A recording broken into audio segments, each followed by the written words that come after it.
Okay, number 2 says to state the amplitude and period of each function and then construct one period of the graph of each of the following. Okay, so one period means we just do one rotation, one pattern. To find the amplitude, we look at the number in the front and take the absolute value if necessary. This is a positive 2, so we can just say that the amplitude is indeed 2. The period has to do with the number that's in front of the variable inside the trig function. So we have 3 theta, so that means our period is 2 pi over 3, which can't be simplified, so it's just 2 pi over 3. And then it asks to graph. So there is no phase shift, so this function is not going to move side to side because there's nothing in the parentheses. There is a 1 out here, so that's my vertical shift. It is up and down. Since it's negative, it is going to go down 1. So I don't need to worry about the period at all. So I can go ahead and scale my graph. So if it starts at 0 and it's going to end at 2 pi over 3, my cosine pattern starts with 1. So 1, 0, negative 1, 0, 1.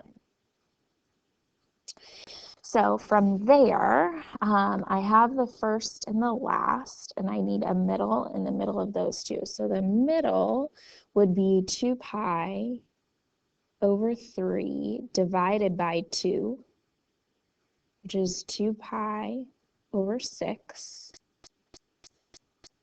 which is pi over 3. So right here in the middle is going to be pi over 3. And then half of pi over 3 is going to be pi over 6. And then to get this missing one, what we do is we add these two. So we're going to do pi over 6 plus pi over 3, which is pi over 6 plus 2 pi over 6, which is 3 pi over 6, which is pi over 2. So that's my missing measurement there. Okay, then we are going to graph our cosine function. We can accommodate for amplitude, we've done the period, and vertical shift using our cosine pattern. So amplitude is multiplied, so we will have 2, 0, negative 2, 0, 2. And vertical shift is added or subtracted. In this case, it's subtracted 1. So our new cosine pattern that we will graph here is negative, or is 2 minus 1 is 1. So not negative, excuse me. So we have 1, negative 1, negative 3, negative 1, 1.